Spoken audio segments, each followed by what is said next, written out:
ये सम नंबर 8 है, illustration 8, page number 11.27. The sum is of hire purchase relating to partial repossession. Sum की details देख लेते हैं. X minute purchase 3 milk vans from super motors costing 75,000 each on hire purchase. So हमारा total cost हो गया है 2,25,000. Down payment is 45,000. So the remaining balance to be paid is 1,80,000.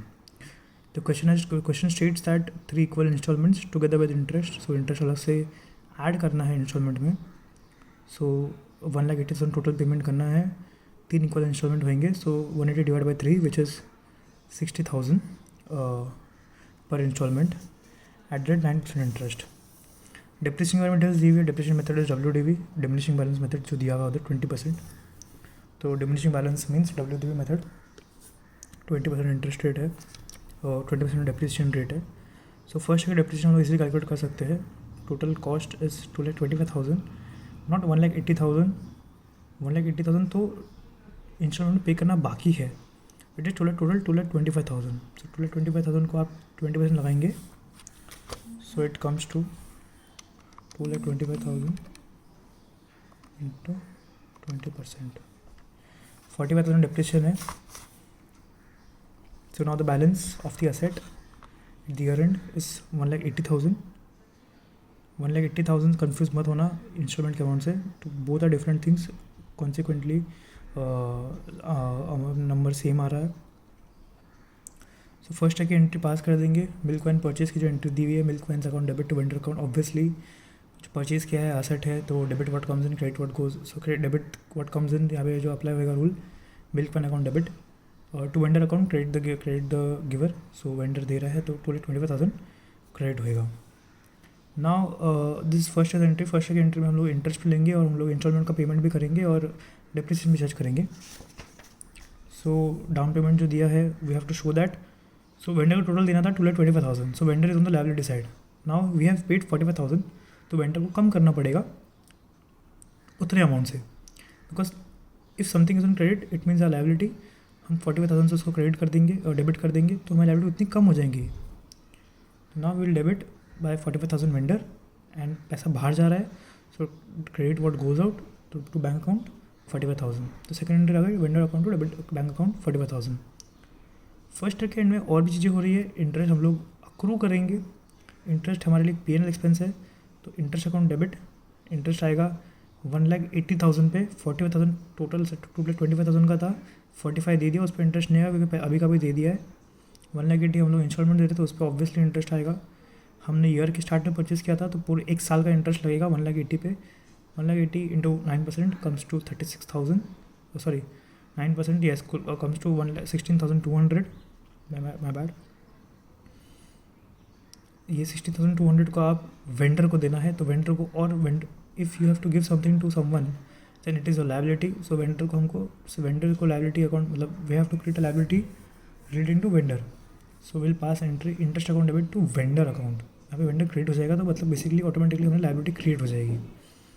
So now vendor को देना कितना था 1,80,000. 16,200 और देना है. ओके. अब vendor को हमने इंस्टॉलमेंट देंगे 60,000 की प्लस इंटरेस्ट भी देंगे फर्स्ट ईयर का. टोटल देंगे 60,000 plus 16,200 which is 76,200. Total cash outflow है 76,200. इसकी एंट्री पास होगी क्योंकि बैंक से पैसा जा रहा है तो बैंक क्रेडिट होएगा. 76,200 से उतने अमाउंट से वेंडर डेबिट हो जाएगा बिकॉज उतना लायबिलिटी कम हो गया है हमारा. Now coming to second year अब डेप्रिसिएशन चार्ज करेंगे. Depreciation on all vehicles for second year. On vehicles मैं बताता हूँ क्यों बोल रहा हूँ. 1,80,000 into 20% which is 36,000. So closing balance of 3 machines 1,44,000. Now each vehicle अभी हम लोग क्या करते हैं हर एक व्हीकल को इंडिविजुअली देखते हैं क्या इसका क्या सिनेरियो होता है.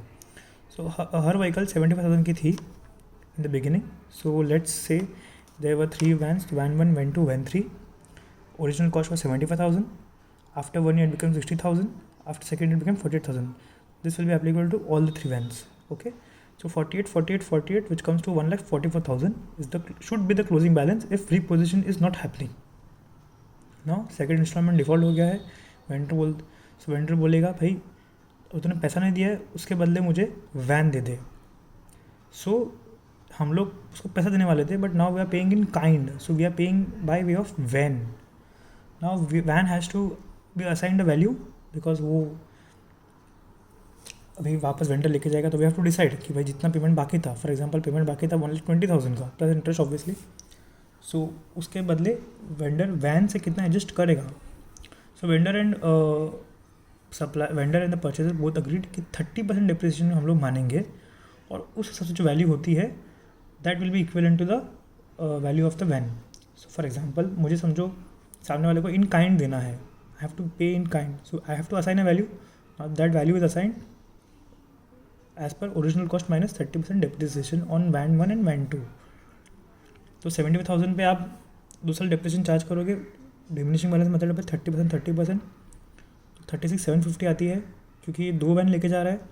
टोटल वैल्यू हो जाएगी 36,750 इंटू 2 विच इज़ 73,500. सब हो रहा क्या है, 73,500 की वैल्यू की एक चीज़ लेके जा रहा है, और हमारे बुक्स में उसकी वैल्यू है 96,000. So we have suffered loss, because मेरे हिसाब से वैन की वैल्यू ज़्यादा थी.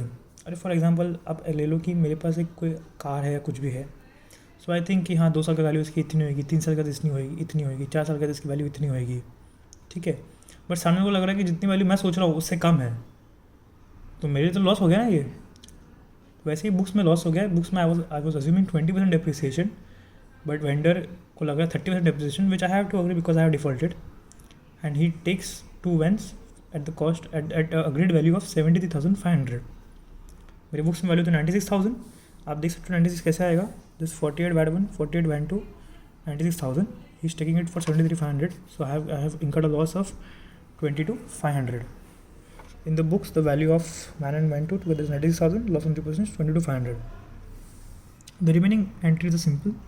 Okay, van account is also van account is another important thing here. Now van account में क्या है आप देख सकते हो. फर्स्ट ईयर में टू वेंडर अकाउंट 25,000 बिकॉज मैंने पूरी वैन इतनी वैल्यू थी but depression 45,000 which is which I explain how it comes 1,80,000. Now अभी मेरे एसेट से 2 वैन जा रही है, तो उस वैन के रिलेटेड कोई भी चीज़ मेरे एसेट अकाउंट पे नहीं होनी चाहिए, कुछ भी नहीं होना चाहिए, because the asset is totally out of my possession. My is not, I am not the legal owner, so nothing related to the asset should be in my books. So उस एसेट की value 48 होनी चाहिए थी, तो I will remove 48,000 from 48 for per van. So I will remove 96,000 from my asset account by crediting it, because asset अगर मेरे पास होगा तो मैं उसको डेबिट करता हूँ तो जाएगा तो क्रेडिट करूँगा. सो मुझे टोटल 96 का अमाउंट निकालना है, बिकॉज 2 वैन की वैल्यू इतनी मेरे बुक्स में थी. बट मैं कैसे निकालूंगा. I will split into 22,500 and 73,500 which you can see here. 73,500 will go to vendor, because vendor का उतना वैल्यू कम हो जाएगा.